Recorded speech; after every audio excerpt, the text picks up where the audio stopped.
last month, or earlier this month, with the Abrahams Group, which presented us with the rate study that they've been doing over the last 9 months or so. So with that, I'll turn it over to the county engineer, Hans Medlar, and the county gentleman.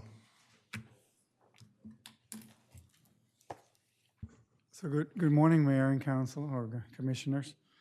We are very happy to be here based on your request, and greetings to my old friends and team members in the audience as well. I have the presentation up here, and our assistant was going to bring it up. We also brought some old presentation. Your engineer, GHD, had which deals with the upgrades of the wastewater treatment plant. But I'll bring this one up here first. Here we go. So, as I said, this is our presentation. If a Sussex County sewer district were to be expanded, and the city in its service territory would become part of the district. So, give you a little bit of background, and it's really hard to believe the actual TMDL that deals with the inland bays is 20 years old this year. It's from 1998. And initially, the city signed a consent agreement with the state in 2002. You modified it once. But essentially, the underlying premise stayed the same, that the city had to remove the discharge from the Lewis Rehoboth Canal. And there was a deadline set. The deadline was the June of 2018. And, and the city has met that, and I come to this in a second.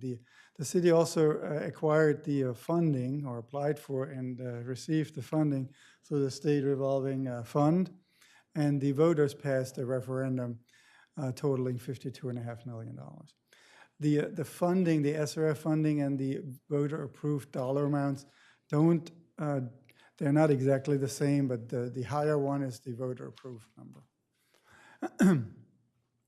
Over a year ago, you awarded the 3 outfall-related projects, that being the actual outfall project, the force main connecting the outfall and the treatment plant, and the effluent pumping station, as well as the phase 1 upgrades. And you hear us talk about a lot of different phases at the wastewater treatment plant. I also have a presentation with me, as I said, from the engineers, in case you wanted to jump back on that. I mean, that's totally up to the commissioners, because you've seen it, it's your presentation. It's not mine. But it does tell you what the 3 phases are. That phase 1, which is completed, is the clarifier, some of the filtration, some of the immediate work at the treatment plant, which was needed in order to make the outfall operational, phase 1. So you awarded all these projects, and they totaled about $41.5 million, give and take. It's still a little bit in the flux. You heard Mr. Calvin George speak about final change orders, and Sharon may have the actual final number, or Bert, at this point. But we put that in there just for discussion purposes, at that order of magnitude, give or take a few $100,000. That same month, and you may recall, Mayor Cooper was still in office at the time. Both parties wanted to have the agreement, the underlying agreement, in place before the city commissioners awarded these projects. So when we talk about the agreement, that's the August 2017 agreement, which is really, if nothing else changes, and I said this many times before, it's a good agreement. It still works well, and I think we can still be great partners.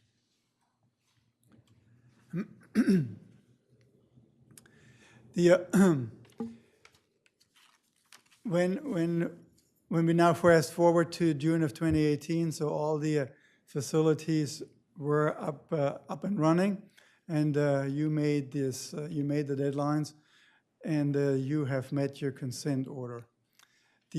Shortly thereafter, the county offered a funding package for phase 2. Phase 2 were the immediate repairs and electrical upgrades, mostly electrical upgrades. And you may recall Bob and I were talking about what that involved, and that was the switchgear and the motor control centers, which date back to the original plant construction, which are beyond their expected life of the equipment. So we consider these urgent, but not emergency. Is that a good word, Bob? Okay, he's shaking his head in the right direction, so let's keep it urgent. Urgent is, it is. So very recently this month, early this month, you heard from the Abrams Group and the rate consultants. They had worked on this with your finance director for quite some time. And they gave you the anticipated 2020 rate. You remember there's a lot of numbers in the Abrams report. The one I picked out was the one which had no impact on 19. You started with 2020, and if you funded the improvements shown in the report, which are improvements through 2023, which capture roughly phase 3 of the treatment plant project, your associated user rate, if funded through the SRF at their current rates, would be $934. So that's not our number, that's the number directly out of the report. And if you go back, you can find that, I think it's on the second or third to last page is that particular option. And from my discussion with the city manager, this would have been the preferred option, not the pay-as-you-go option, which is much higher.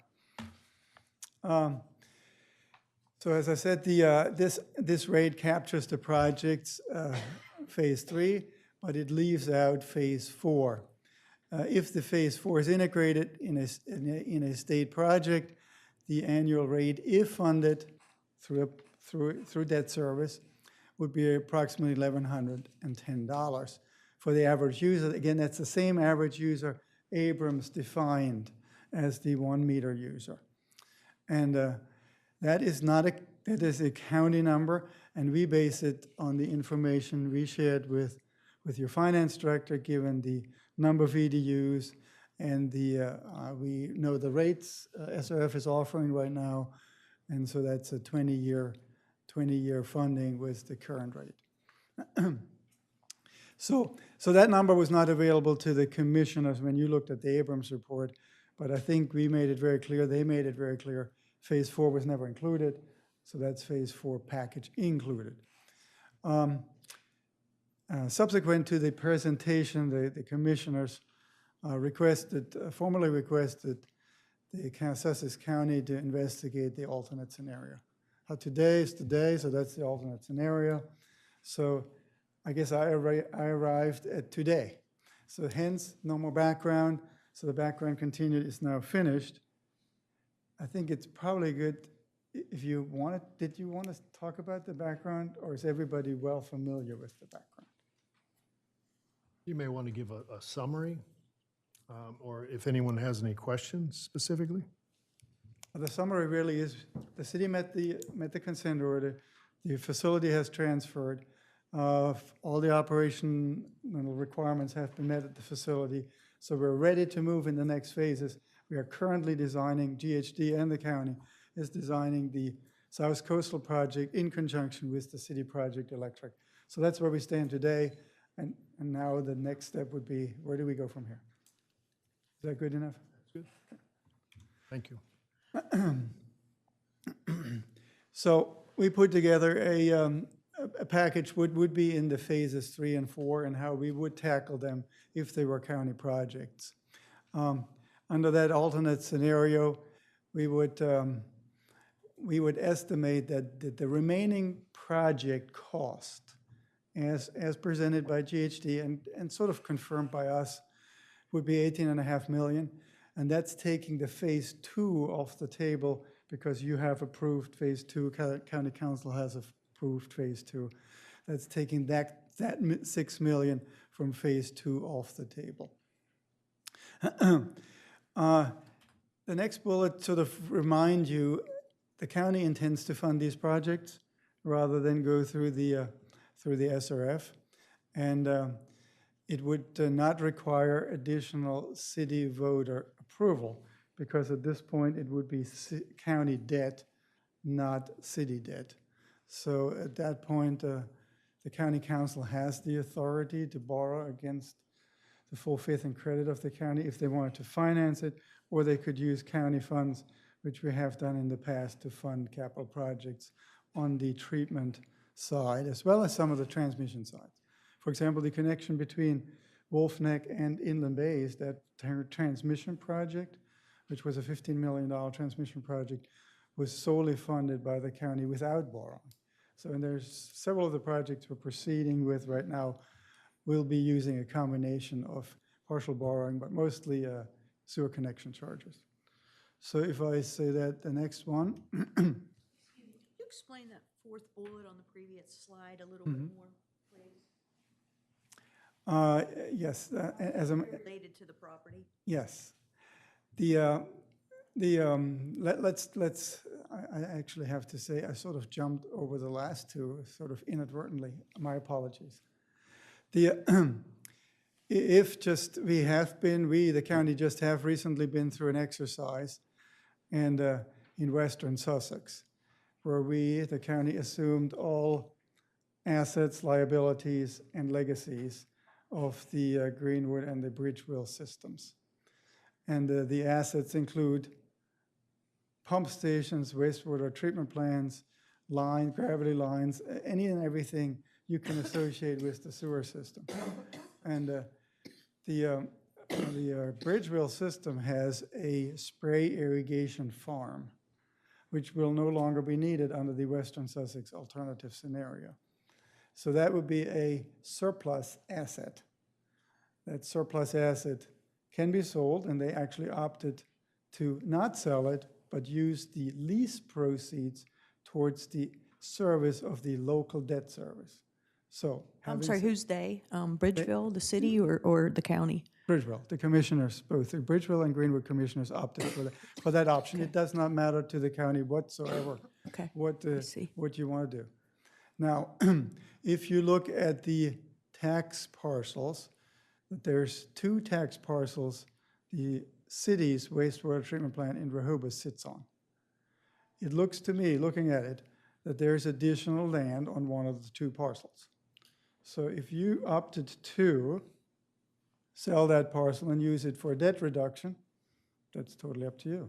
If you said, no, we don't want to do this, however, we want to cut part of this off, which is not needed for any expansion of the treatment plant in the future, i.e. phases 3 and 4, then you could do that.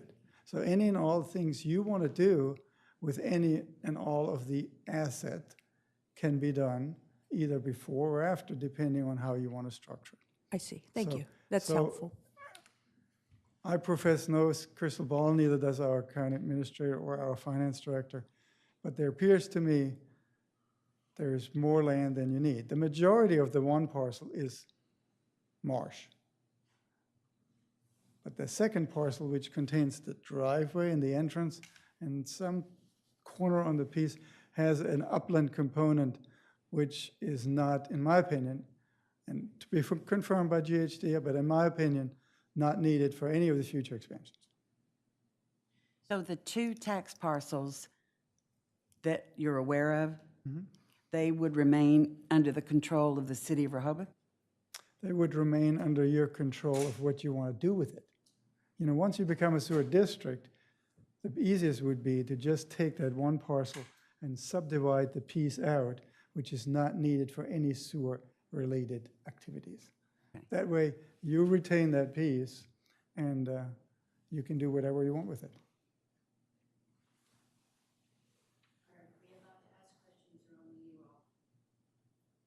Ask a question.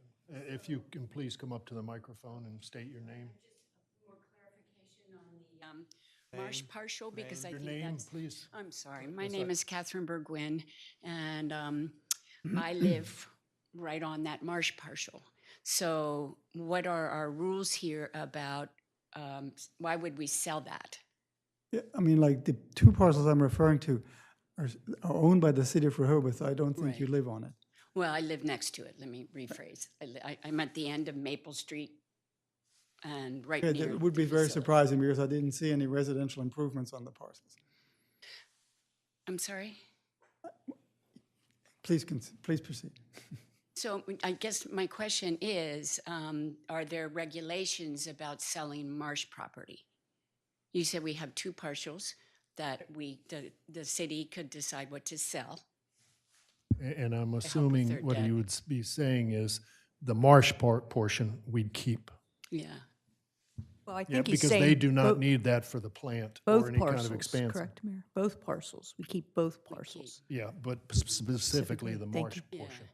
That would not be transferred with it Okay. because He it did has talk no about use for selling the those, plant. So I just needed clarification on that. Thank you very much. Thank you.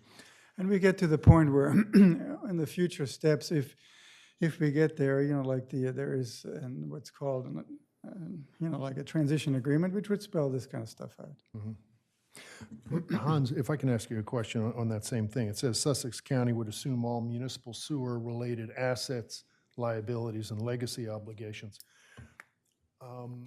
Does that liability, is that the SRF loan? There's two. There's some existing debt on the books, which is relatively small, and the SRF debt, obviously. The Now- legacy obligation is to serve North Shores. We can't just say, oh, we don't want to serve North Shores. That's a clear legacy. You committed to this in good faith, and they committed to it as a customer. Now, would that SRF loan be transferred into the county's name? Yes, it must or- be. Or be refinanced? It would be, I mean, what we just had in the Bridgeville case, it was actually refinanced. But in this case, it would just be a transfer of name ownership. So basically 41.5 million, approximately whatever we've spent to this point, would be no longer in the debt of the city of Rehoboth Beach, but it'd be the debt of the county, and Rehoboth Beach would be obligated to a portion through the rates. Through the rate, that's correct. Okay, thank you. But you said Bridgeville did the opposite? In Bridgeville's case, the loans were not favorable, and the SRF allowed a refinancing included in the better offer. Okay. Yours are very favorable. As a matter of fact, the current conditions are less favorable. It's almost like refinancing your mortgage.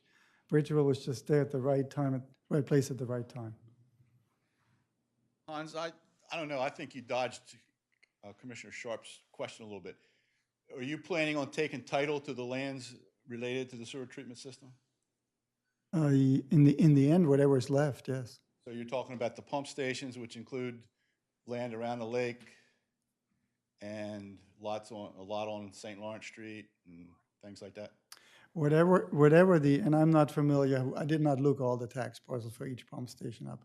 I certainly know some of them from the past, but the county is only interested in having enough land to maintain the pump station. If there's additional land, then it needs to be, Could it be Yeah. leased? I mean, it needs to be lopped off, in my opinion. You know, like, Pardon? if you, let's say you have a piece which is twice as large as you need for a pump station, even for future repairs and replacements, then that should be subdivided off and the city retain the unused land. I don't know why it couldn't be leased. And I guess You everybody's mean aware that leased to, the county, the city can maintain it, continue to own it, but lease it perpetuity. as a matter of fact, that was discussed in Bridgeville as well, whether a long-term lease would be totally acceptable, yes. Okay, and I guess everybody's aware that the city has a maintenance garage and their water. That's a different tax parcels. No, it's not. The one with the water tower on is a different tax parcel than the one with the sewer plant.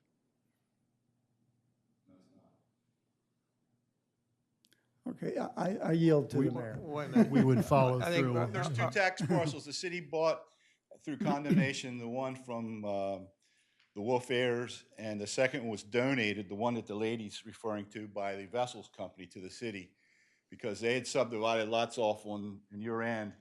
So the city technically owns a street, a bit of marsh, and then the highland, which is the only, as far as I know, the only way to get to it's down at Canal Bank. And so I don't think it would be very saleable in the sense that you would have to access it through the Corps of Engineers right away, just like the city does. I don't know if the city or the county would want other people using that road and blah, blah, blah.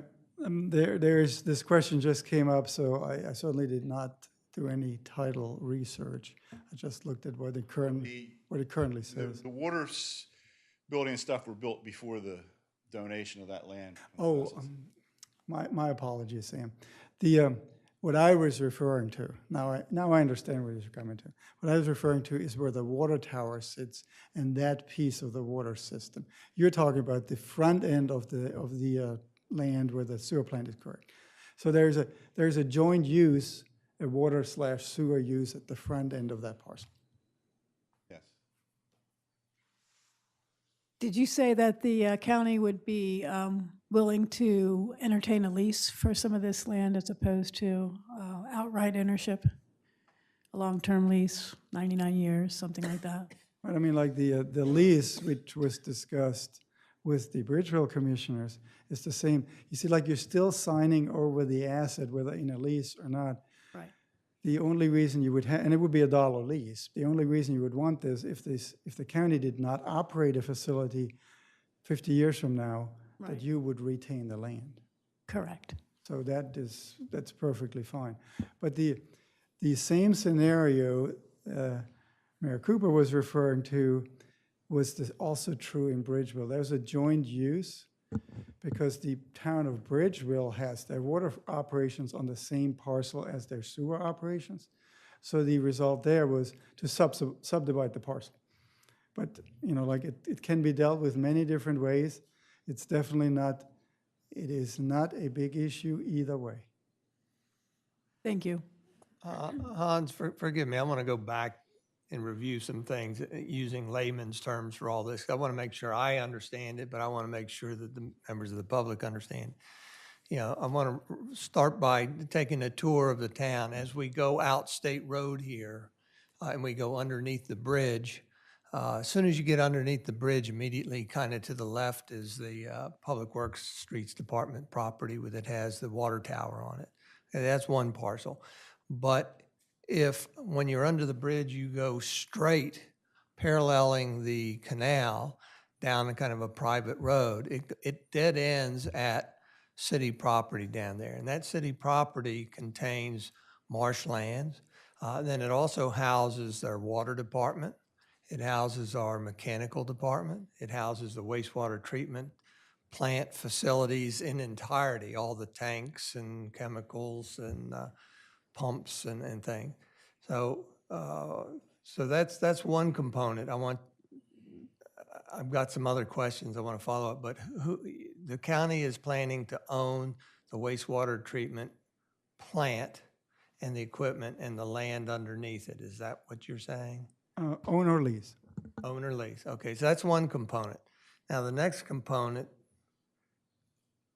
I think Sam Cooper hit on it, was the pump stations. We've got the pump station down at Lake Gerard where the Gerard Bridge is over first. We've got a pump station that pumps the sewage uphill, if you will, back to the plant over at St. Lawrence. I guess there's another one out by that bridge we're talking about. And so we understand that that could be a purchase or a lease too. Either way, it needs to be part of the formula for you to do it. Now, to me, there's another component, and that is all the infrastructure, all the pipes that are underground. Then who is planning to own them, service them, maintain them? That's an unequivocal, the uniform district would own all of them, including the good, bad, and the ugly. I've seen some of the ugly. Okay, okay. I just want to make sure it's clear in my mind, at least, if not the public as well, because this is a pretty big deal. I've seen some of the good also, so I should not say this in the other way. Yeah, but you know how all this happens and how it impacts our customers, which are not just some of your customers, because it's Dewey Beach, but also Henlopen and Acres in the city. So let me stop there for now, and I'll come back to a few questions. And just because it seems to be a bigger issue than I anticipated, we can bring up the county tax parcel map and we can just look at it once we reach the end of that, but totally up to the mayor if you want to.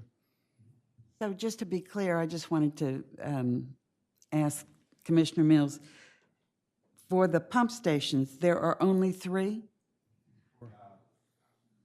So I have Lake Gerard, St. Lawrence. The one on State Road. I was just wondering where New- New Bowl right, Square right, fits in. Right, right. So what is the total, maybe I should ask it this way, what's the total of pump stations in town? 7, so according to Bob Stanger, right. Thank you, Bob. You know, at some point, at some point to entertain this, I'm gonna be asking for maps of all this so that we can look at List the of all aerial the maps. assets. We can have a visual of all the assets and where they're located, as well as an inventory of all this. Okay, thank you. Thank you. The, in short, the answer is the county has absolutely no interest in any land other than needed for the infrastructure. I mean, that's what it is. Okay, and one last component, I guess, is besides the pipe, I don't want to make any assumptions, but one other component is the outfall system in entirety. Correct? Affirmative, yes. Right. All right. Any other questions? Please continue. So we have now reached the, given you a little bit of an update of how the county operates, because some of you may or may not know that. The county has a uniform rate for all of its customers. And it is I have a hard time reading this, I have to look at my screen here. So the uniform rate, which stands at $294, covers all of the operation and maintenance of the system, of the countywide system, as well as some debt service associated with the treatment plants. And that is, that depends on when it was done, but that's what it covers. The vast majority of it is operation and maintenance expense. The just so you know that future treatment and transmission expansion projects under the uniform district are included in that rate. And historically, the rate increases were 2%, and they don't happen every year. But the largest ones we've seen were in that order of magnitude. This year's no increase, and we may not see one in 2021. But right now, that's what I can tell you, and it's important that you know we have 10 years worth of history since the county created the uniform rate, and the historical average is less than 2%. So the county would directly invoice and service all customers. So if Commissioner Mills has a sewer backup, he would call the county switchboard 24/7.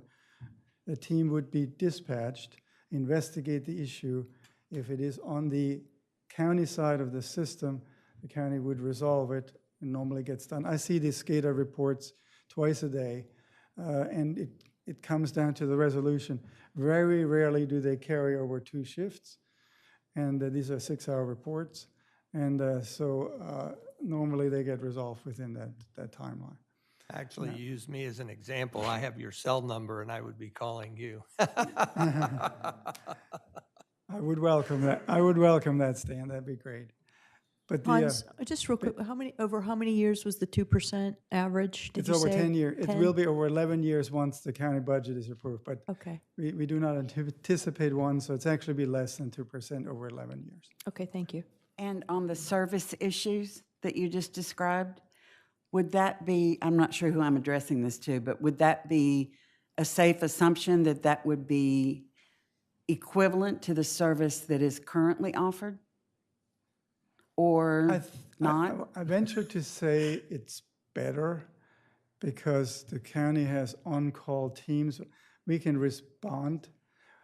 I believe we can respond faster. And we have, if it becomes a major catastrophe, we have a general labor and equipment contractor with large capacity. They can mobilize within 2 hours. So even on off, past 5 o'clock. Bob, can you do as well? Yes. We typically respond within an hour to the site. Now, it may take us a few hours to remedy. All right. The time I would be more in agreement with your statement is when it's a catastrophic type event where we don't have the resources to pull in. It would take us longer, I would imagine. Right. If you're talking about potentially going over a shift or two. No, what I'm saying is the team gets the call and they're there. Our on-call requirements are show up within 15 minutes. But that means we're there and now we have to assess the situation to make the repair. Now, I would say we probably have a deeper portfolio of equipment and team members in-house to make the repair. You know, whether it's electricians needed or pump techs or actual excavation equipment. So I think you've had great service. I'm not saying Bob's not, by no means am I implying that you're not getting great service. Well, and the reason I raise it is nothing more than having heard from some folks who want to make sure that that type of service is maintained, that it would not decline in an agreement with the county. So, No, it would definitely not decline. As a matter of fact, as I said, I think the biggest difference is we have a 24/7 call board, which does nothing but sewer. So, you know, like, it's not that you're calling the police department, who calls Bob. It's like, if you call the 24-hour number, some live person picks up the phone and dispatches a response team. thank you. Hans, is the team, or is there a team and is there equipment in the coastal area, or are they all Yes. in the Georgetown area? No, that's a good question. And the team which would be responding to anyone here is the same team which respond to the Dewey or the West Rehoboth District. They're located in Wolf Neck, on Wolf Neck Road. So they are, I don't know whether do all your team members live, I mean, I'm sure your team members don't all live within the city limits. So. None of my team members live within the city. So we're all within half-hour max. So I think it is safe to say that we will maintain your level of service. Is that something we would spell out in the terms of this agreement, what the service level agreement is for response times, that sort of thing? Will you spell that out specifically in the terms? We'd be happy to do so. Okay, I think that's something worth noting, because I will have to say my neighbors had a continuous problem, and Bob's team comes out probably within 30 minutes. Like, one time they came out Saturday morning at 1 a.m. within 30 minutes of the call. So pretty high standards. I just have to compliment Bob and his team, and that's a high standard to uphold for sure. Well, I was thinking the same wavelength, but I was thinking further that it seems to me we would want some kind of policy or memorandum of understanding. For instance, if something happens, I would think that we would need to be notified that something's happened so that we can relay that to our customers or to our constituents. That the road's going to be closed, that maybe there's a MOU that says how long it can be closed or when things have to be repaired. In other words, right now we do some repairs and we let the ground, we fill it in and compact it and let gravel there for X number of days before we asphalt it. So I imagine that would be something we would work out with the county ahead of time. I can't see why not. But to maybe just preliminarily assure you, Commissioner, that, like, if it goes beyond the county's team's capabilities for the immediate repair, our general labor and equipment contract contains restoration components, so we would not leave it in stone, it would be paved. So, but having personally experienced all the progress meetings involving Henlopen Avenue, I'm painfully aware of the restoration requirements. So, giving you a couple of other points. As I said, the biggest difference for the actual customer probably will be that you remember your average customer, as defined by Abrams, is a 1-inch meter customer, and their consumption, their average consumption. And that's what your numbers are based on. Our average customer is a residential equivalent dwelling unit, which would be any and all of your residences. But it's also condos, It's also if you had townhouses, which you have a few. And it would also be commercial customers are then worked back to a equivalent dwelling unit basis, normally based on either fixture counts or square footage or hotel rooms. There's a whole slew you can see on the county website how we approach various commercial entities. So that's probably the biggest difference. So if you're an average customer on that meter and you use average consumption, you would not see a difference. If you are a customer who is gone for 4 months to Florida in the wintertime, you would see a difference, because at this point, in the city's case, you don't get a flow bill, you only get a baseline bill. In our case, we don't differentiate whether you're here or not here. We have the same bill every quarter, you get the same bill. So that would be a difference on what you experience on that. It's not a metered rate. I want to make this 100% clear. So when we worked on the rate scenarios, we, being our finance director in conjunction with Mr. Dukes, the city finance director, we worked on trying to approximate what the EDUs would be, so we can give you an approximate number of the impact where we feel comfortable with. And the best way we came up with it, because it includes all the residential components and even the small businesses and the large businesses, is a tax base. So we used the numbers provided by the city, confirmed them independent by our finance department, looked at small businesses versus larger businesses. We feel this is a very good number to use on the EDU basis, which we have used. And it sort of washes out these discrepancies, but it gives us a high level of comfort that the numbers we're going to present later are true numbers as we can stand by. I'm not sure. I'm sorry. I'm not sure this is an intelligent question, but the 3250 within the city limits, if I'm in the right spot here that you're talking about, does that include the new school and the demands that would come from the new school and the potential for new developments? It includes this current customers, and the only reason it does is because we want to give you a comparison between the current customer rate like Abrams did and what we anticipate to see under a county scenario. Okay. But the improvements, phases 3 and 4, will provide service for the 20-year horizon. So, so I don't, growth is really not an issue whatsoever. Okay. Growth was a big issue on the western side. It is not an issue here at all.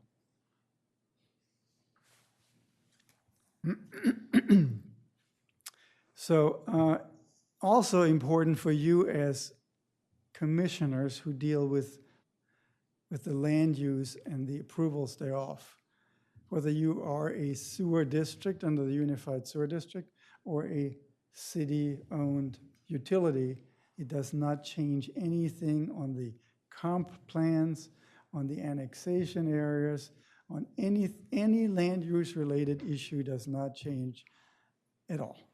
So it is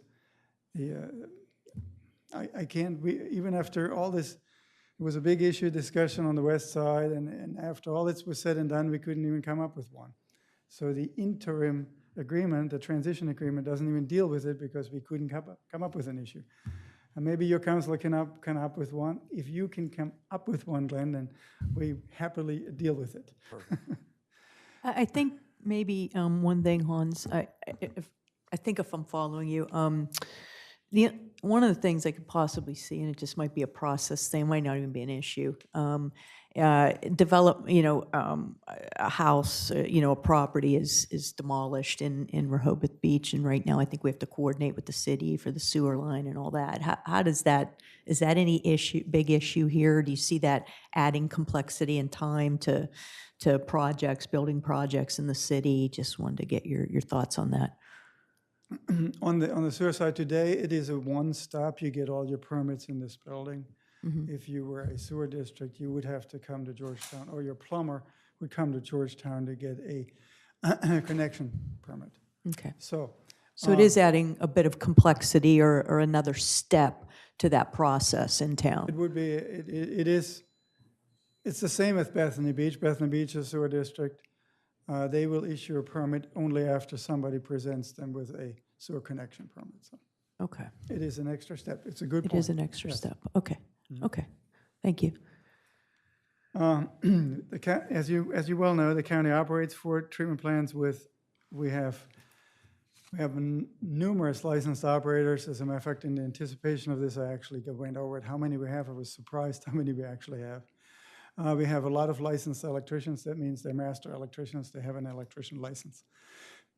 We have a number of SCADA technicians. They're actually certified in the SCADA communications, and they have been to the training classes. So, we would certainly we would have the communication with your assets would take place through our SCADA system, which we've already been discussing the baseline of. That dates back a couple of years. Even in the past, Mayor Cooper and I discussed it. That's sort of a very, very low-hanging fruit. No matter what happens in the next few months, I still think it makes sense to have all these stations communicate versus that on that platform. But so that gives you where we are as a county district. Can I ask a quick question? Just what do you envision in terms of our employees going forward, based on your experiences in Bridgeville and Greenwood? Do you typically bring on the current city employees as county employees? How has that worked in the past? Well, what we have assured our team members that they would have a continued job, because people seem to be concerned about that. Sure. And we have, I think you would probably then think about how you would address it on your side. You may have employees you'd like to stay with the wastewater side. You might have employees you want to transition into other departments. But the interim agreement can spell that out. The interim agreement in Bridgeville actually addressed the issue because they had an immediate shortage of licensed operators. So right now, actually, the Bridgeville facility is operated by the county under the interim agreement. So, it's a... So the employees transferred to the county, became county employees? If they want to, if you want them to. But they had the opportunity to maintain their job, one way or another. One way or another. Okay, thank you. But again, I do not see it as a complex issue. It's more like what you like to see. Yeah, I was more curious what you had done in the other How situations. you utilize your Yeah. staff, how you'd like to utilize your staff in the future. Okay, thanks. And we had a very small discussion on that because you have a Yep. current vacancy on the electrical side. And, if you wanted to, we can certainly, in the interim agreement, also expand this in perpetuity, that we would lend electrical services also to the water department. That actually did come up in Bridgeville also, that they don't have licensed electrical staff. So, that's a benefit we can offer you may be interested in.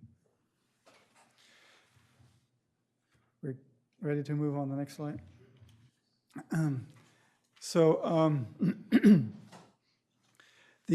That's sort of like, now we're getting to the cost number, and I'm a city employee. Mr. Woods? Yeah, I'm the assistant manager of the plant. And for most of the employees, most of the questions that they've asked me, I've informed them, as far as I know, salaries won't be affected adversely. So the other questions that probably you're going to be hearing is how the benefit packages roll over, as in if you're not vested or invested in stuff, and the life insurance packages and how they roll over will be their biggest questions. And I really can't answer any of them. So eventually, even before you make this decision, they would probably like to hear some information like that. Well, I think, and I know that the city would not want to take any action to put any city employees in harm's way. So we would work that out with the county going forward. And that's, like Bill, that's a prime example of what you deal with in a transition agreement. So I'm trying to stay out of the weeds. I'm getting pulled into the weeds. But it's an important issue on your mind and your team members' mind. The weeds, yeah. The current county sewer service charge is the $294 per year, and that's the one I referred to earlier. That's covers the O&M and some of the treatment plant debt service. It's billed quarterly, 1/4 of it every year, every quarter to all of our customers. The commercial customers, as I said, are assessed on the fixture unit or historic flow basis. You know, like sometimes we run into businesses we just don't have a category for. And it doesn't fit any of the categories, so we use their historic flow basis to come up with a number. So that can be done on the county code. That's sort of, like, for example, we have a clear category for restaurants. The mayor runs a restaurant, so he knows. You could probably look up county code right now and get a pretty good idea what his rate would be. But I'm sure there's a couple of businesses in Rehoboth we can't fit in any category. So they would be used on the flow basis. So if we do all this and we use the numbers provided, worked with Mr. Dukes together, and you work this through, so you see what it would look like. $294, that's the 2019 system charge, and not anticipated to go up according to our finance director. And so that would be the baseline. If we roll the debt service, and that is just like we said before, now we assume all the debt, and we roll that debt into now what we call a service area, that is the greater Rehoboth / Dewey / North Shore / Henlopen service area. And we refinance all that, including your existing debt, the small existing debt component. And the debt, if it is financed by debt in the county, not by cash, for phase 2, if we roll all that in, that's worst case scenario, it would be $392. And that's annually? That is an annual charge, okay. yes. And it comes on your tax bill, so it's a tax. So it actually, some people like that because it comes through. In this particular case, Sam, we have the option to either. It would make more sense to do it by the EDU. Because of the front foot gets complex when you deal with businesses, and you have a lot of businesses. So it makes sense to leave it on the EDU basis. That was Ms. Jennings' first inclination. But again, if the city has a great preference, in the end, the dollar amount is the same. Is Dewey Beach currently paying for it? Anything on that? Dewey Beach is paying by the front foot because they have a front foot assessment. So you have two different billing methods within the same district?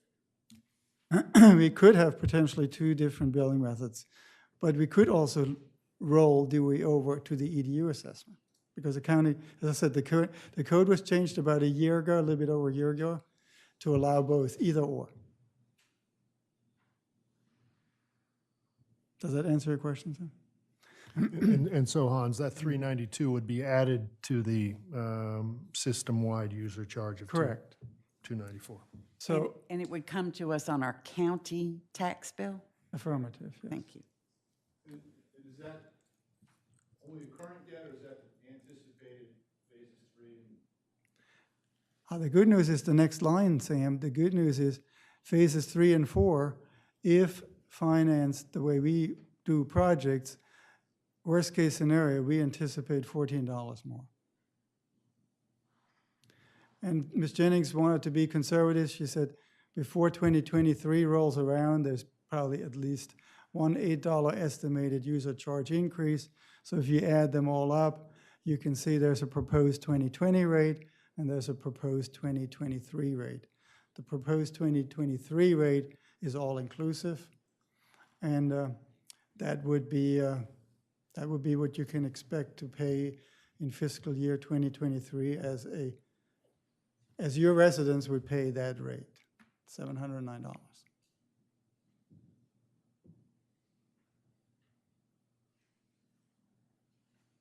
Now, why can we do that so well? assuming it is well, or presuming it's well. Because the county has consistently put in place a well-balanced and well-analyzed sewer connection charge. It's the brainchild of Ms. Jennings and Ms. Roth, and I've been working with them over the last 3 years. It's updated every year. All the projects are shown on the books, whether they're at South Coastal or at Piney Neck, or whether it's a major pump station upgrade. Then we decide how much of it is compliance-related and how much is growth-related. And that way, all the growth-related project costs gets rolled into the sewer connection charge. So, again, the phases 3 and 4 contain a small compliance piece, but it's mostly a expansion piece. So it gets rolled into the charge, so the rate sees only a minor increase. But not only does the rate see a minor increase, in this particular case, Mayor, we actually rolled the entire one into that rate. Worst case scenario is if it were all compliance related, which it's not. But worst case scenario. So the $14 represents a worst case scenario, but here you see the compounding effect of 75,000 users, even if it were all compliance related. But we all know what you've heard GHD say before, there's a significant growth component in it, especially if the aeration systems get upgraded to the fullest extent. So that actually gives you sufficient future capacity, which is a growth-related expense, not a compliance expense. So the negative side, and I have to say it's a negative side, the city has been living on a relatively comfortable sewer impact fee of $23.50, give or take. Now, I read the code. I see how your code describes it. I probably should have sent Bert our spreadsheet, which analyzes the county sewer connection charge, because when I read the Rehoboth code, and I know what you have on the books for the upgrade, that fee appears low to me, but that's just looking in from the outside. But that's here. Here you see. We believe that if you cause a growth-related expansion, you trigger an expansion of a facility, that the sewer connection charge should pay for that, and not the existing user. So that's just a fundamental in the code written component of the county sewer code. So. And the result is what you see in these last two bullets. And there is no exception. You know, if you are a county sewer district, you're paying the county-wide sewer connection charge if you build a new house. What if you tear down a house and build a new one? You have one EDU credit, you pay nothing except a $100 permit fee. So this going from 2,300 to 6,300 would only take place in brand new development, if you will. Brand new development. Within the city. Yes. Just like you do it today. And you say on this last bullet point, the current sewage impact fee, Rehoboth is 2,300, would have to be adjusted in phases. How would? That's sort of when I was thinking out of the weeds and thinking about the interim agreement, transition agreement. That's something where the commissioners, in my opinion, would want to weigh in and say, because now you can say, okay, we want it adjusted over 2 years, 3 years, 4 years, whatever you feel, because that's something that would create the exception to the rule. Now that, remember, you're making a proposal for the interim agreement, which would have to be accepted by the county council. That's not the finance director's or the engineer's decision.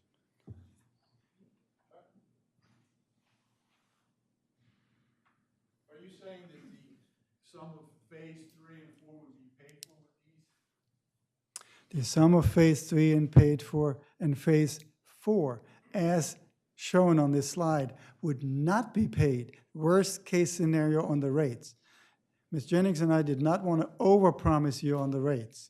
So the $14 you see there is a worst-case scenario if none of phase 4 and 3 are financed through sewer connection charges. Worst-case scenario for the ratepayer. And that amount is paid strictly by the users of the treatment plant? The sewer connection charge? Or your system-wide? The sewer connection charge is only paid by new customers. $14. The $14 would be paid for by all the sewer customers system-wide, All 75,000. all 75,000. But they're not paying part of the 392. They are not paying part of 392. That is a legacy debt. That's the 41 million. That's the 41 million. 3 and 4 are the 18 plus million. Yes, 18 and 18.4. That's what we ran it on, 18.4. Can I confirm one thing? Right now, we're paying $294, the average, $294 per year. No, excuse me for interrupting you. It's not the average, it is the number. It's the number, everybody pays it. Everybody pays Gotcha. that number. So, in the county. gotcha, thank you. So 294, but it's going to go up to 687? Is that correct? If you Or were did to I- become a district in 2020, the number is 687. That would include the operational charge, 294, plus 392, which would be local legacy debt service assessment, whether that's by EDU or by Front Foot. So if we didn't come into the county district, then how much would we be paying? You would be paying whatever the city charges you. So what is it? Well, Just, as- I'm sorry, now I'm As, confused about as the he numbers. mentioned early Yep. on, based on the Abraham's numbers that we came up with the 934. other day, 930. Gotcha. Okay, thank you.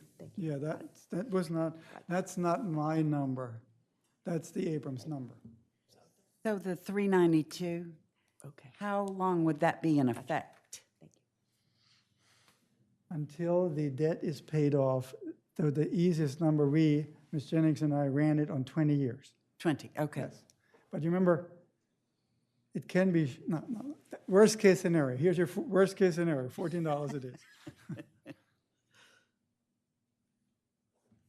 So just to summarize, if the city retains the provision of this service, we would be paying approximately $934 a year. If we sign up with the county to be part of the county sewer district, it would be $687 per year. That's the 2020 comparison, yes. Okay. The 2023 comparison would be 709 versus 1,100 plus. Gotcha. Okay, thank you. I just wanted that all in one place in my head. Thanks. Yeah, and remember, this is if, based on the Abraham's numbers of financing over 25 years versus if we did it all capital outlay over the next 5 years for that 18 or so million, which would make it 1,400 and so. So gotcha. in reality, what this is looking at is it's 934, the Abraham's number, which is taking into consideration the $41.5 million of the SRF payments that we'd have to pay over the next 25 years, as well as the operating. So we'd go from, I think the approximate number today, based on the Abraham's averages, was around 580. So it would go up to 930. Again, that's just assuming the 41 million debt. That does not assume anything about the 18 million debt going forward, which would be an additional. So basically what the county is proposing is we start from the bottom of a current system-wide user fee of $294, and then our Rehoboth, City of Rehoboth responsibility for that debt service on the 41 million would be $392. That would jack us up to $687. And so in essence, you know, if you want to get as close to apples, it would be the Abraham's number be 934 versus the 687. Is just Rehoboth going to pay that would just Rehoboth pay that 392, or that would be dispersed across the county? That will be dispersed across the greater Rehoboth service area, which would include everybody you serve, everybody we serve on that territory. So there would be that will be due, as well as Henlopen Acres, as well as North Shores, as well as the city, and all the sprinkled-in customers in the unincorporated area in between. And so it'd be our customer base as of today. Which is Plus- far short of the 75,000, obviously. Right. Okay. Mayor, how's the 41.5 million handled right now As far as, as the debt service? well, we haven't started paying on it yet, but we'll be paying on it going forward. And that's why we had to have the rate study done, is to figure out, okay, how is it going to affect our ratepayers, the operations as well as that debt service? And so that's where the Abraham's numbers came from. Okay, thank you. So if you were to, and let me just be 100% clear. The county does not have any say on what you decide. It's your call. So we're just here. What the state code says is what we can do. And the state code has two sections, and I quoted them here so you can actually read them so you get a feel for what it does. A request of a municipal sewer system to come into the county code has to be pursuant to 6501. And I'm sure Mr. Mendeles would be working with Mr. Schrader because he's been trained in how this would look. So that is a city step, has nothing to do with what we do. The code, the state code actually anticipated that there would be issues like, these weed kind of issues, and they allow to develop an interim agreement, and it spells out how it's done. And again, you do this, not we. You ask for an interim agreement. You could just do 6501 and say January 1, you're a sewer district. It's probably not a good idea, but you could. So, and when you look at our number 3, only after we receive this official request from the commissioners to do either, then the county council can debate the merits and accept the request. So at this point, I think if you have a negotiated interim agreement, it appears that the county council would accept this request, but it's the county council's final and ultimate decision. Then if it comes to that, then number 4 should be, you were dancing around this issue, you, the county commissioners, and I did bring this presentation from probably a year ago, GHD, it's loaded up here, how to approach the treatment plant upgrades.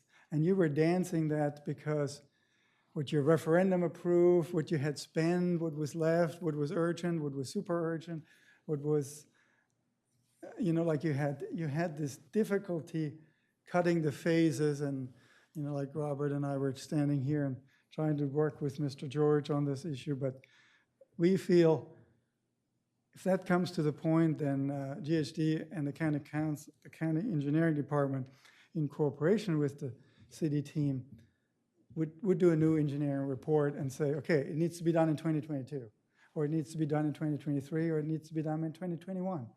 But we're not going to piecemeal it.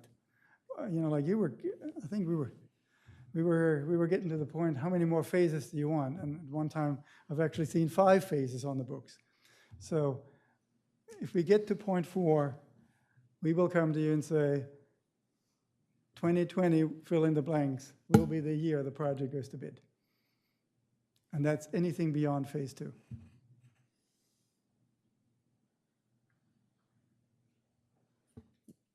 Thank you. I have one other question. This is very tactical, but I'd just like to and look, the devil's in the details. I know you don't want to get into details, but quite frankly, those matter to us, even at some level at this point, to be honest.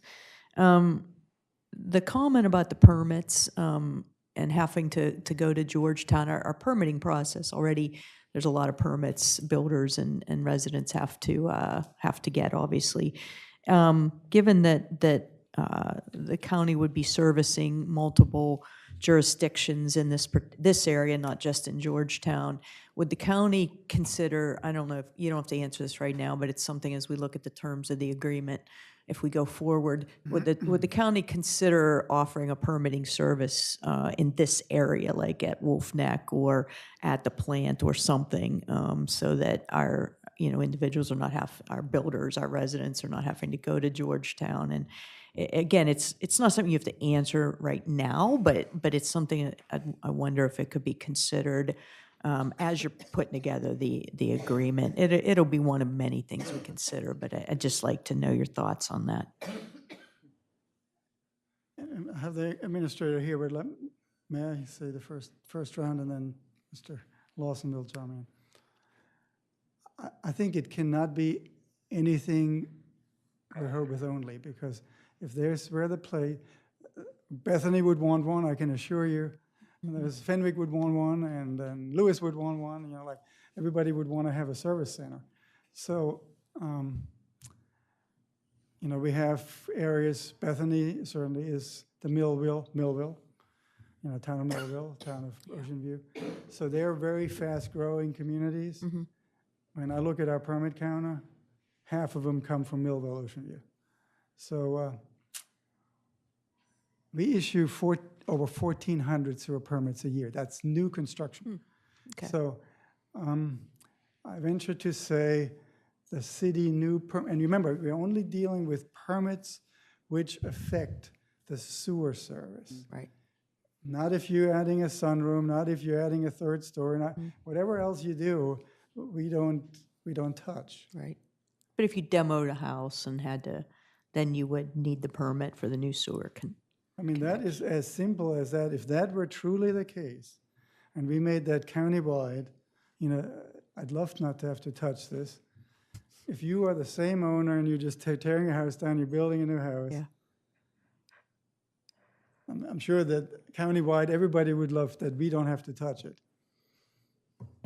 Well, and if you're getting a building permit, you're going to the county anyhow. Yeah, that's to- true. to get That's a true. county That's a permit, good so. point. That's a good point. Okay, thank you. Commissioner Mill, thank you very much. That is, why didn't I think of that? That actually is that's a good point. Thank you. The county has a uniform building system, yes. That's a good point.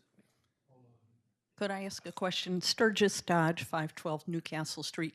Just so I understand, currently with our sewage, we do it by meter. And I believe that's water in, and then so we estimate what's coming out. So with this scheme, people would all be paying the same amount, not based on what they use. So people with lower flow and lower use would be subsidizing those people with higher. And I just kind of wondered, if with businesses you could establish rates based on fixtures or historic flow. I'm just kind of wondering why you need to, switch over the residential from some kind of metered or flow to then an average. You want me to address it? Well, that would be addressed to you, I think. The simple answer is the 75,000 user base has many different water service providers, including probably the majority on individual wells.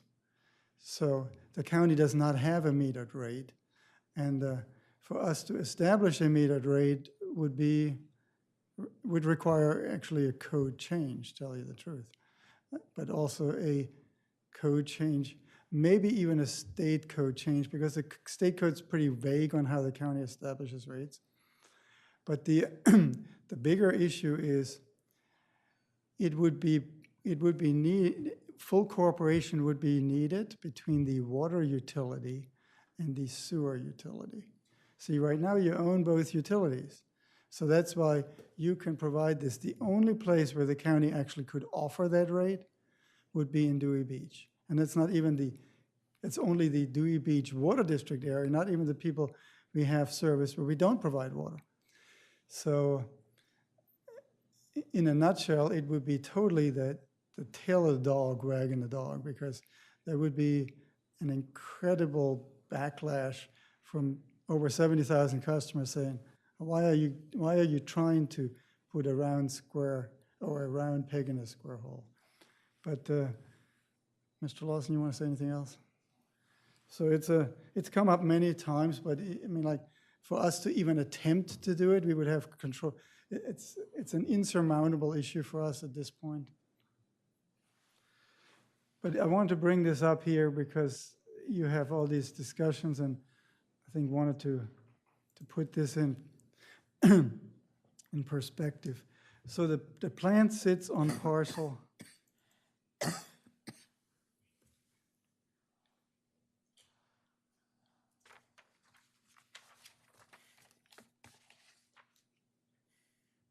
This is the planned parcel. You see, it has this component here. You would never build any sewer infrastructure on that component of that parcel. Would you mind just orienting everybody first, maybe pointing to the canal and then the Public Works yard with the water tower, and then the road access that parallels the canal down to that? Thank you, Commissioner Mills. That's, again, somebody who lives this every day. I don't, thank you for reminding me to do that. So let me zoom out a little bit. Here's the Lewis Rehoboth Canal. You see it runs from the top to the bottom. This is Route 1. This is the overpass at Route 1. This is the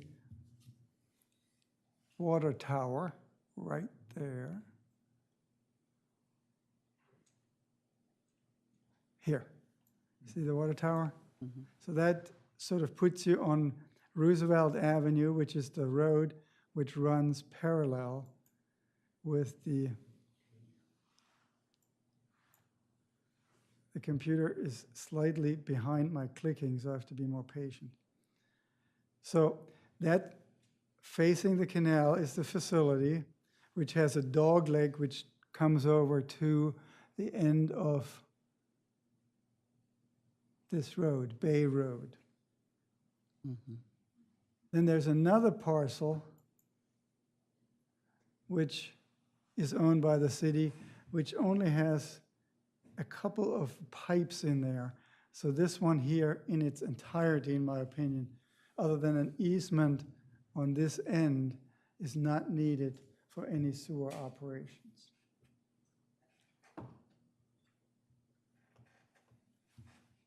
So what the Mayor Cooper was referring to earlier is the water component on the sewer parcel. And that's something, that would be addressed in a transition agreement, how it's split, if it's split. And where is the marsh area that was mentioned before? You can't miss it. Let me bring it back up.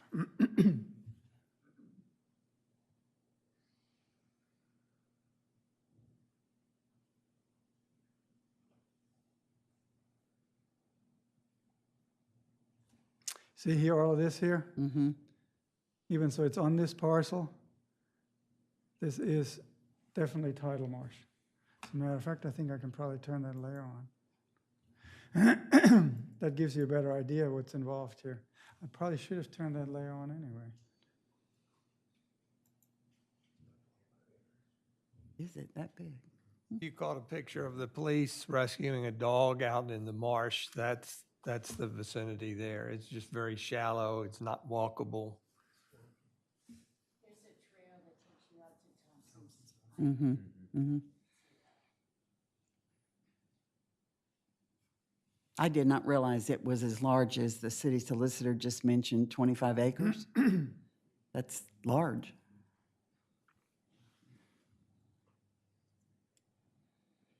Give me a second for this thing to respond. It should turn on, but sometimes a little finicky.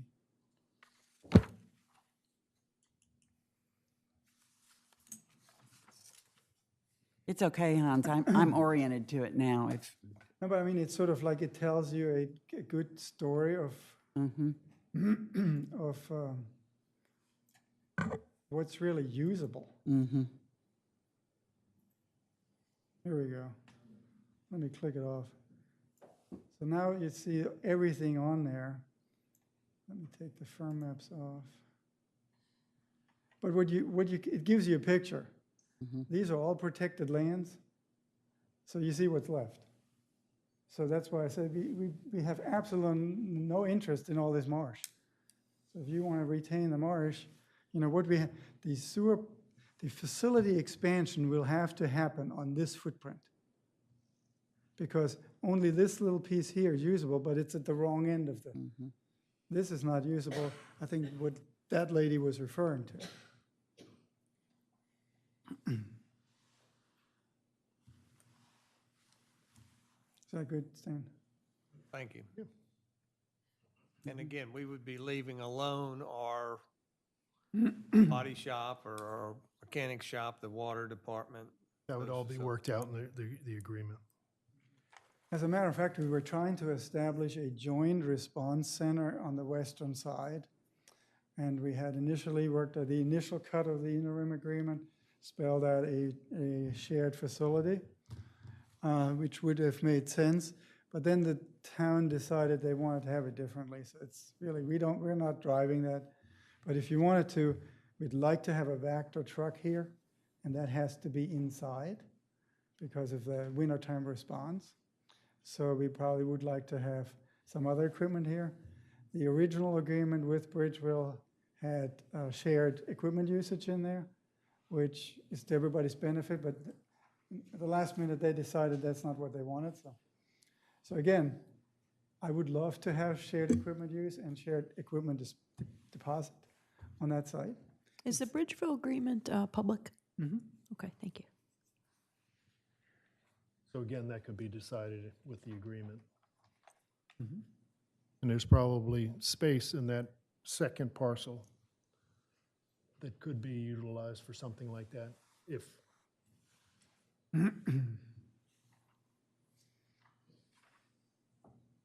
But it does not change any of the numbers. It just changes how we operate. Just to clarify, is the Bridgeville situation still in the interim phase, or Right, or do they have a final agreement? No, there's a final transition agreement approved by County Council. And, it spells out the dates. And there's also a consent order, which is still effective, where now the county is responsible for the meeting. Since you met your consent order, it makes it actually easier. You see, that one was complicated by the fact that the consent order had not been satisfied. So this one is strictly can be done between the city commissioners and the county council. It does not have to involve the state or the EPA. Right, Greg, would you love to be involved in that? Hans, when you mentioned the county sewer district's 75,000 users, does that coincide with our current sewer district, or does that go beyond what we currently? No, right now we have 72,500 plus, maybe probably 73 by now. When I'm throwing out 75,000 and I'm looking at 2023 rates, it would include prospective Rehoboth Beach customers, even if there's no growth. If this thing doesn't come to bear until 2023, you can add 3-4 years of 1,400 customers a year to that. But the overall sewer district you're talking about is bigger than just what we service now. Much, much bigger. Much bigger. So at one point, we were talking about the expectation that you would ask for an increase in the flows out in the ocean outfall. How does that come about? Is that your sewer district would expand, or the development within the sewer district would be expanding? Now, the capacity of the ocean outfall, thanks to the forward thinking of the administration and the engineers, is sufficient for all of our lifetimes. So that's not an expansion, it's more like a utilization, how it's utilized. What we have in our current agreement, which I say is still great, the county has the ability to utilize 50% of the sewer plant and or pay for additional upgrades which would push it beyond 50% if the county exclusively paid for them. So that's that's this facility right here. Now,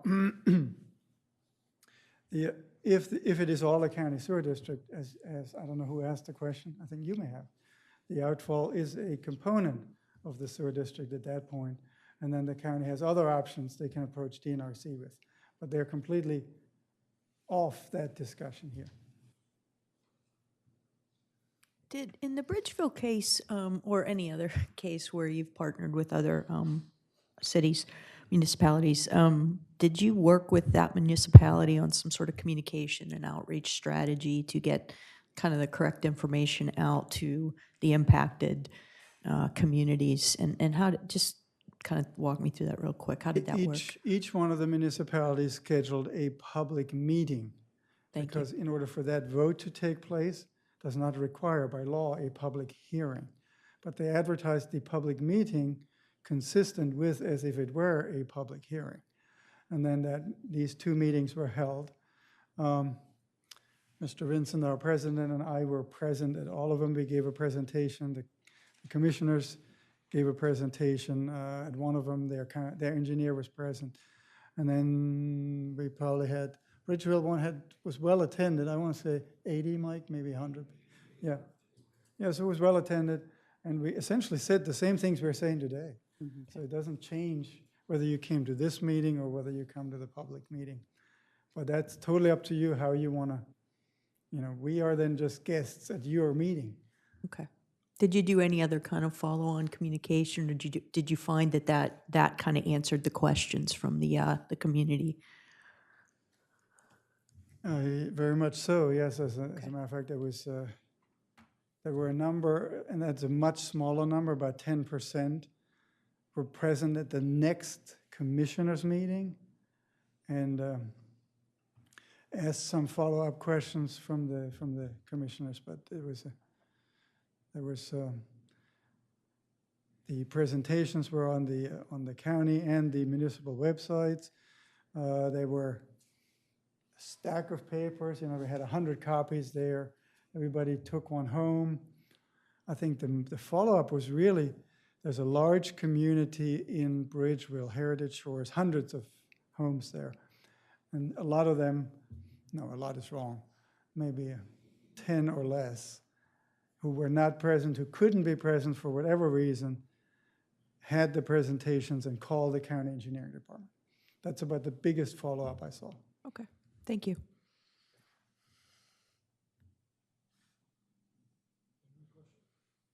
Can I ask you one quick one, if you don't mind? So, as I understand it, Hans, the county, to use increased capacity of the outfall, the county would have to pay us under the current August 2017 agreement.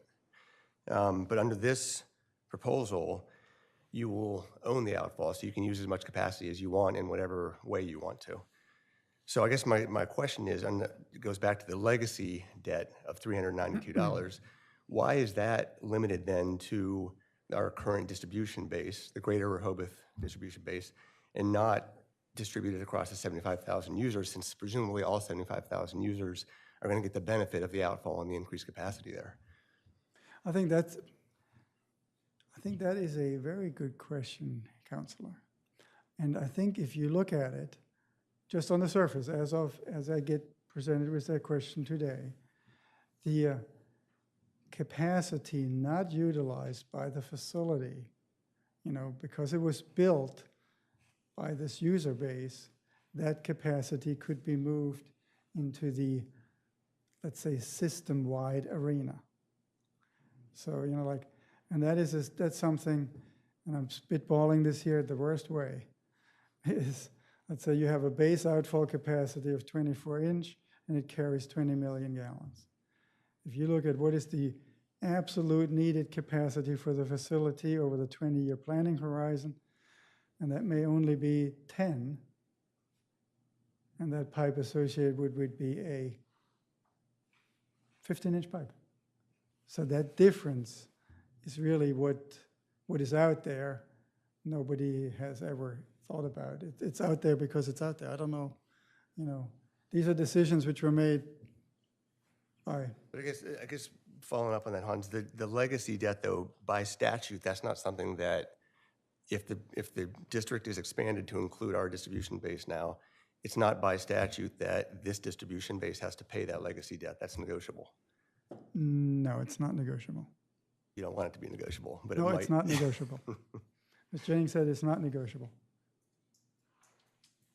The statute says it's not negotiable? No, you see, we have precedents because there's a lot of these systems out there. And if the outfall is used in another capacity, I can see your point.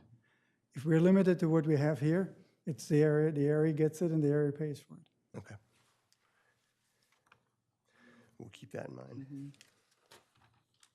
I'll preface this question by saying I'm not interested in rushing this discussion. I think it needs a lot of time, but what is your time frame? Are you going to withdraw this offer if we don't accept in X months, or do you have any commitments you need to base on our answers, or?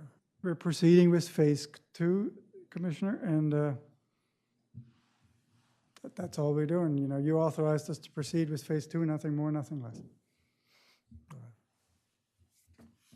Well, one of the things we have to consider as well is we do have to put in new rates, probably sooner rather than later. So I don't know the exact rates we'd put in for this coming year, the next year, whatever, but they are pretty much so around what the Abrahams Group have proposed. Well, I don't mind addressing that separately, but I do not want to rush this conversation. You know, one of the things that I recall very clearly when we were trying to discuss whether we're going outfall, spray irrigation, artesian, tidewater, all that, is we decided we wanted control of all the systems ourselves. The operations, the maintenance, the costs that were passed on to our users. So this is an interesting situation here, you know, where we lose all that control. I don't know if for rates, for instance, the county indicated that rates are set by county council. You know, there's no, if you recall, during the wastewater discussions, we had, was it the Public Service Commission or whatever it's called, come in and tell us about rates and how rates can go up and how they're controlled and everything. Again, we would have no control of that. So I think that certainly is an interesting situation here. I want to know what our next steps are, or maybe we're going to hit into that, but I have to be honest, I'm not sure I understand 100% of everything that we said today, but I definitely don't understand 100% of all the ramifications for what this could do to our customers and to us and et cetera. So, you know, I would like to see us be very deliberate in the future, not rush this. I'd like to see some mapping of our systems and the inventory of all our assets here. I'd like to see your last slides there, Hans, the tax parcels outlined for those different parcels, just so that anybody can take a look at those, et cetera. But I think it's an interesting concept. I think it all depends on the details, what the deal is, and I look forward to additional conversation on it. I'm going to give, because I always am the opposite of Stan, that's why we sit next to each other. So I actually am at kind of the opposite end. Having been in information technology for many years, I've seen the benefit cost-wise, service level-wise of consolidating commodity-type services. And so this really intrigues me in a positive way, but to Stan's point, I would like to see the details. So just as a thought for going forward, rather than just having, quite frankly, another high-level briefing, because this is a good briefing. It's just seen it several times. So I'd love to see a little more of the details. So personally, I would like to see what an interim agreement would look like and see a little more detail on the terms and specific things that I think would be beneficial based on listening here. Is kind of the list of assets, you know, that would be included in this. You know, personally, I am in strong favor of, you know, a long-term land lease as opposed to a you know, kind of turnover of all the land, you know, as part of this. I'd like to see kind of a little more detail on the employee approach, because I really want to make sure our employees, and I know they will be, but again, devil's in the details. Things like what would be our service level agreement on response times, financing. I wasn't totally comfortable with that answer as to why the debt can't be distributed across the larger user base versus our smaller Rehoboth base. So I'd like to see some options there, quite frankly, or a more definitive legal reason as to. It's not a legal reason, Ms. Lawson. Right. So to me, if it's not a legal prohibition or impediment, then it's open to negotiation. I think that's just me. I'd like to understand that, and then really just kind of understanding the details on the financing and, you know, what would be taken over in terms of debt, you know, and what would be the plan in terms of, you know, long-term O&M as well as investments, you know, strategy into new capability and improved service. So, I mean, to me, I'd like to see as the next step an interim agreement and those things among 1,000 things I'm not even thinking about, you know, kind of a address that we could look at and study to include kind of the images, Gus. That's what I'd like to see next, just from my perspective. Now, I'm making an assumption that public meetings would be part of our next steps. And I also would be assuming that we would want to talk about whether it's one public meeting or multiple meetings. I don't know if anybody's already. We've had two. This is our second. I think a very specific one on this topic is maybe what you're saying. I think I agree. Wasn't this advertised as specifically for this purpose? Yeah. Yes. Was it? And I kind of look at it from the perspective of, I'm not sure, I mean, in looking at what they did with Bridgeville and Greenwood, they offered it up to people and 80 showed up and then 8 showed up at the second meeting because of the information. All of this information will, as it would go up with the county's situation, with our website, our informational stuff. The Abrahams report is available also up there. And it really comes down to, you know, our discussion here, and I agree that we should probably put together some kind of a draft agreement, maybe utilizing the Bridgeville, the Greenwood as a base to be specific, more specific to Rehoboth. But what it really comes down to is the control issue. That's obviously been one there that's been in the past as well as now, and the financial issue. And if we look at this, there's a number of things that we have to look at. We've already spent approximately $42 million of our line of credit. We've already committed to another $3 million, so that's $45 million that's done. We've got about $7 million left in our line of credit, and we've got close to $20 million in improvements that we have to make over the next 5 years. We are at our debt capacity. And remember, we went from a very small debt capacity up to 70 million when we did the City Hall and the Ocean Outfall.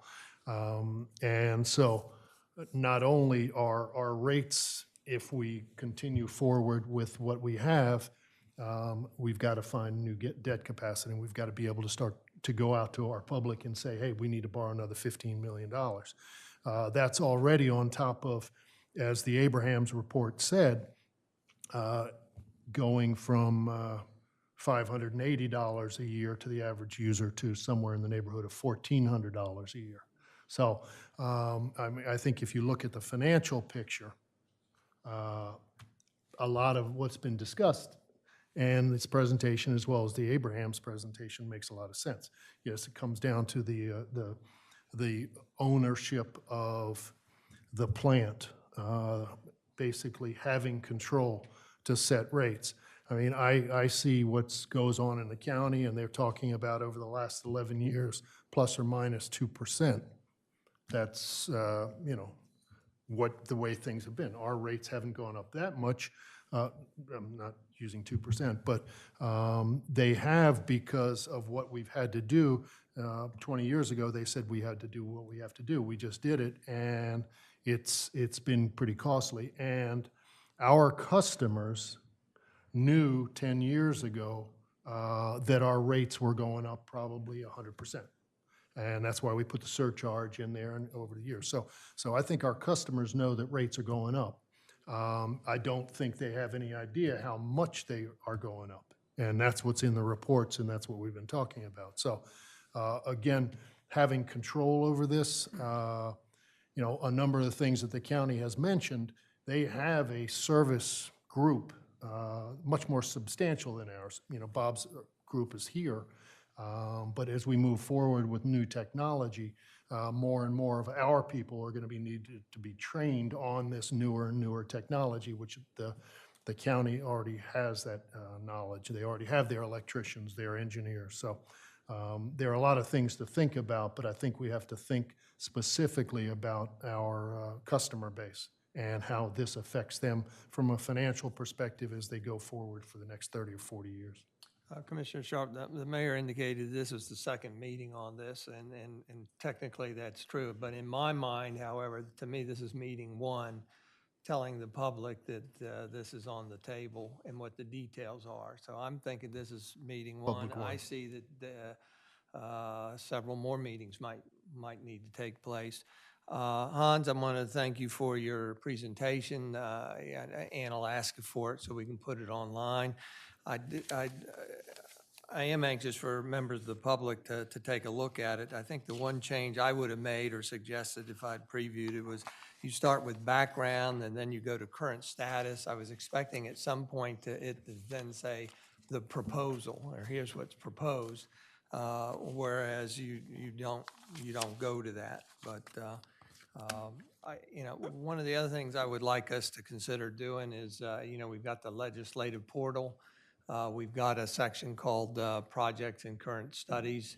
I'd suggest that we make a separate topic right under the existing topic of wastewater outfall as wastewater, and then entitle it Sussex County Sewer District Proposal or whatever.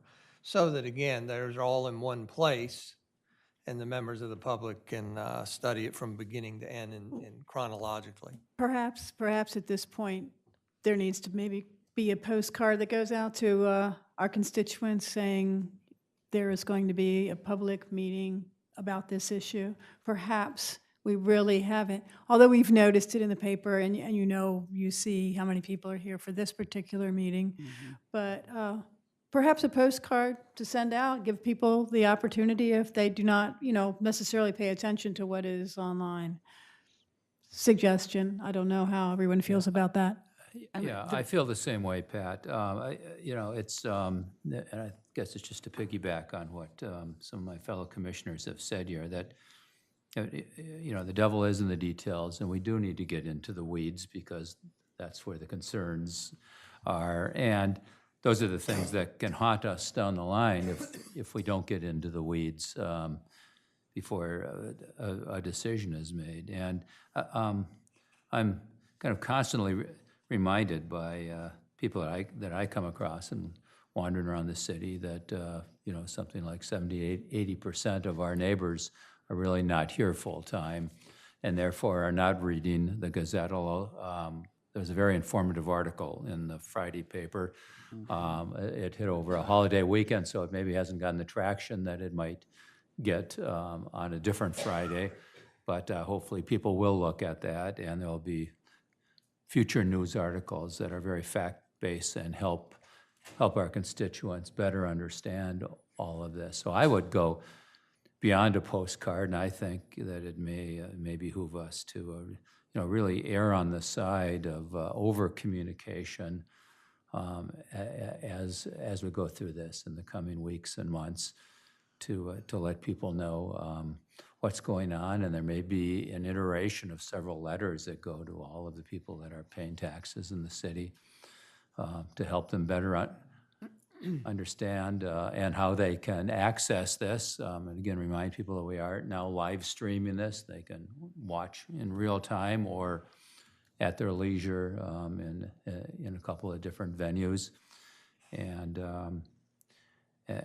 that there will be ramifications as we better understand what those are. There'll be benefits. There'll be perhaps some things on the downside that need to be considered. And then we do this in a timely way. I'm not suggesting we drag this out for many, many, many months. But I think communication is key to all of these things. And as we better communicate, people will be able to ask more intelligent questions of us as well.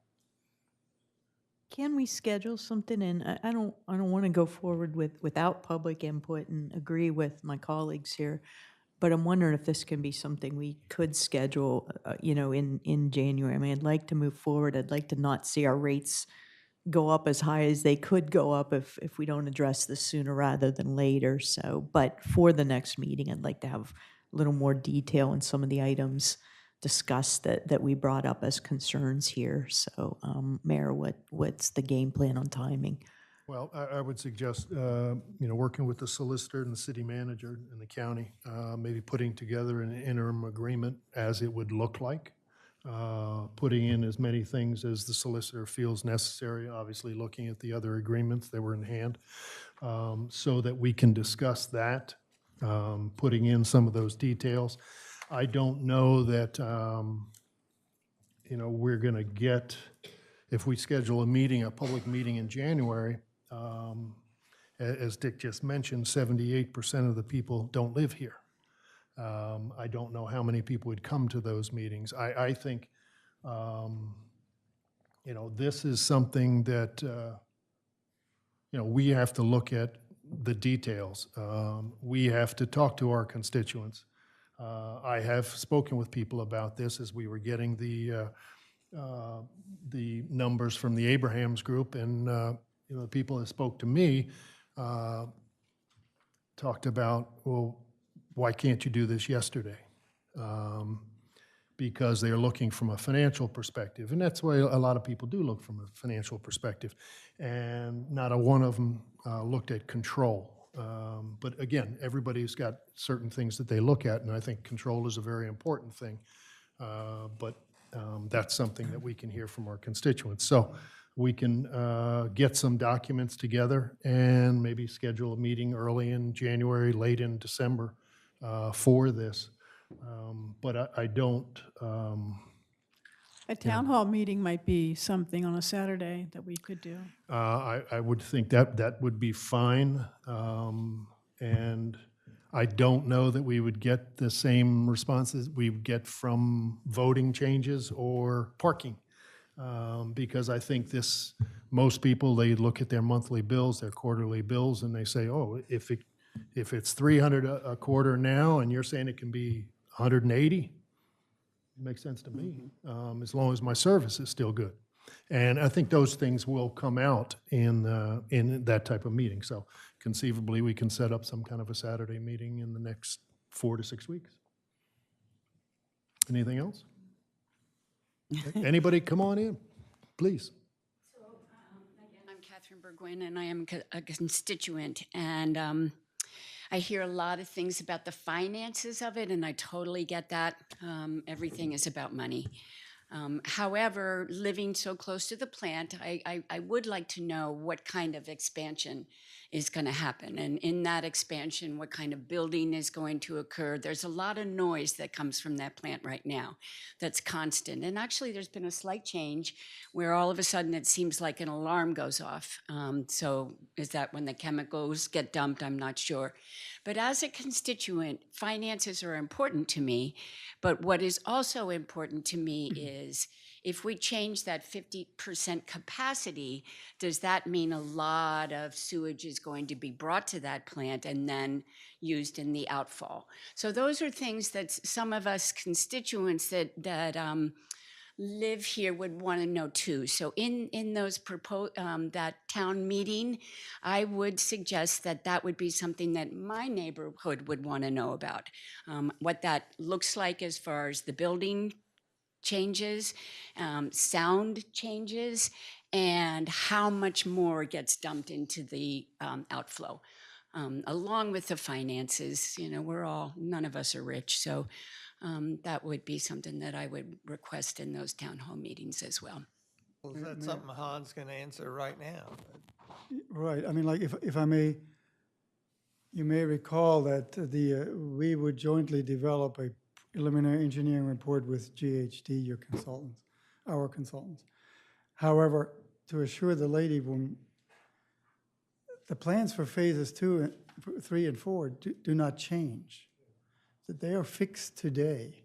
You know, what needs to be done, we already know what needs to be done.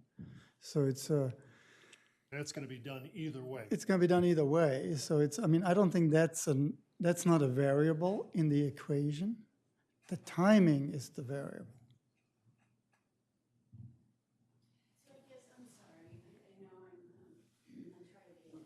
Woman, so I don't understand why you keep talking about that piece in front of the plant that is now the water facility, is that correct?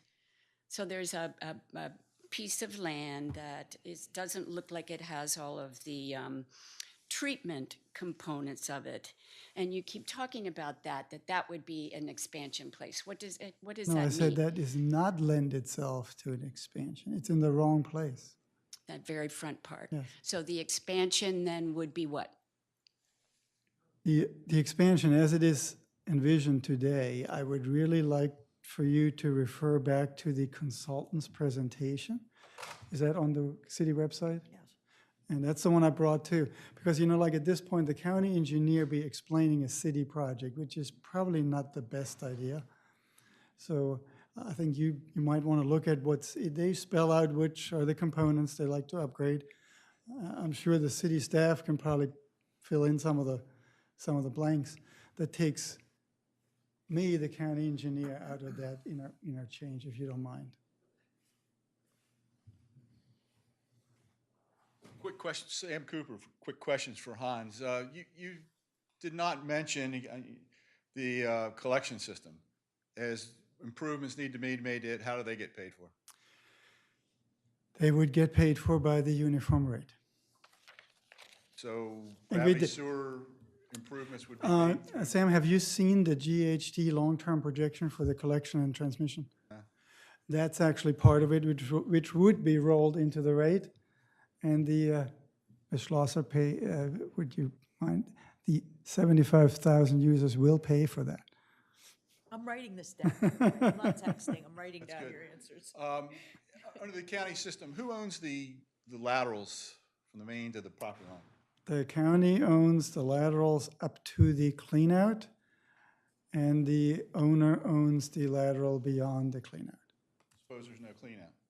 Then the property line is the demarcation point. So the county would be replacing those? County would be replacing those. That's a big plus. And as a matter of fact, as part of the next non-phased project, having lived through the Henlopen Avenue issue, I would want to see a county project putting cleanouts in all laterals. In layman's terms, help some of us better understand the concept you're talking about. Well, the city maintains right now the main and the street. They're typically 8-inch in most streets. And they're terracotta, which was the technology in the 1930s when it was constructed. And then most of the laterals, there was a Y left for each of the properties, but there was not a lateral run to the property. So they came along later, and they're typically terracotta. And under the city code, you live, it doesn't matter to you, but to me, the city code says I own from the main to on in. So if it gets full of Terry roots, I have to hire a contractor to go in $5,000 to $8,000, I hear, to replace that. The county's going to do that for me. I don't know what I'd take to convince them that it needs to be done, but for those that have old laterals, it would be a huge benefit. Wait, you're gonna replace, the county's gonna pay for the replacement from the main to the house? To the property line. Yeah, to the property line. Is that what you just heard? To the demarcation point. If it goes That's bad. no, that's a not big just deal, yeah. routine. But That's Ms. a really Schlosser, big the fact deal. is, like when you asked some questions earlier, and we have no flexibility whatsoever. This one, we also have no flexibility whatsoever, because 72,000 customers, that's their service arrangement. I can't just say, because the city code says otherwise, you will be treated any different than the other 72,000. Thank you. That's a good thing. I guess one of the things that stuck with me was you said that the cities or the counties had the unified rate for 10 years. The unified rate, Sam, has been in existence for, at the FY 2020 will have been 11 years. 11 years. So- And that was done through ordinance? The unified rate was created by ordinance, yes. So you could, in theory, separate out somebody by ordinance? Not anymore. Well, I looked that into an agreement, you know. Separate them out of the uniform rate? Yeah. Oh, then you pay for your laterals from here to eternity. Well, no, I'm just saying, you know, I mean, you can't the have the city good. has one person on the county council. If 4 others decided they, you know, thought Rehoboth ought to be paying more than they are. No, that can't be done. I mean, the uniform rate is what it is. Well, put it in agreement. And I guess how many EDUs are in Dewey Beach? How many what?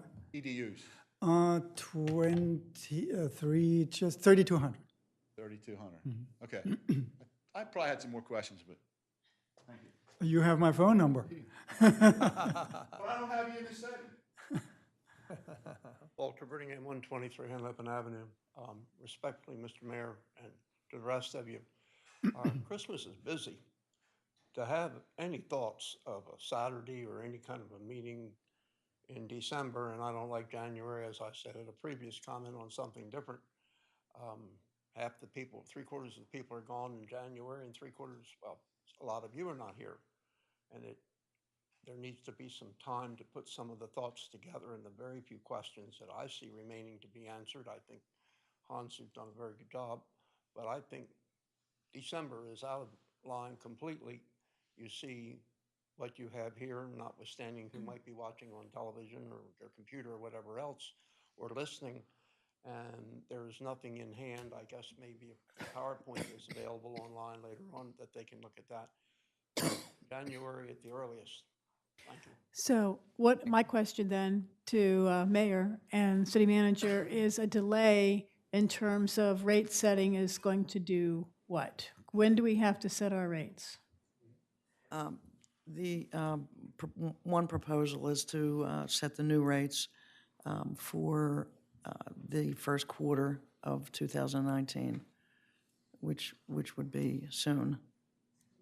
So given if we are going to, wait and provide more information to our constituents, we will have to set the rates to the higher amount moving forward until this is, we're going to have to do that. It sounds like we're going to do that. Correct. So we'll be going to the 936? Not quite. don't We think have it quite broken down in a different variable that we'll bring to the commissioners. Obviously, the commissioners will have to decide and vote on that.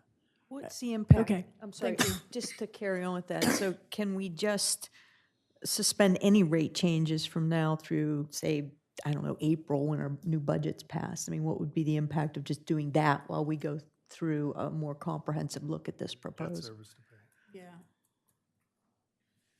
Starting when? Does that start January 1st? We have a debt payment. Okay, So we're our already first paying debt the payment is interest. March.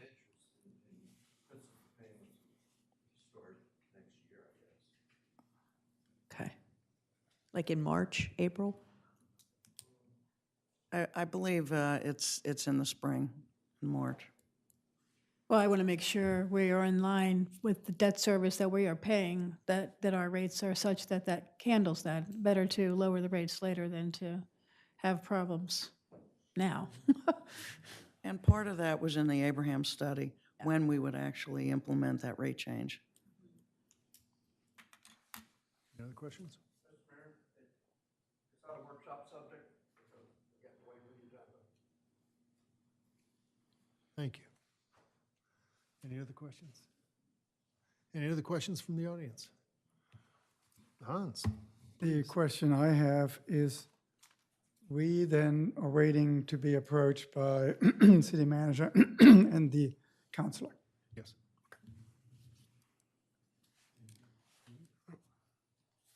Thanks. If not, this meeting is adjourned. Thank you. Thank you. Thank you very much, Thank you, Hans. Hans. We're already paying interest. Why not just Well, pay he 3 says, months? but it sounds like we're starting paying on the, Oh, I thought he said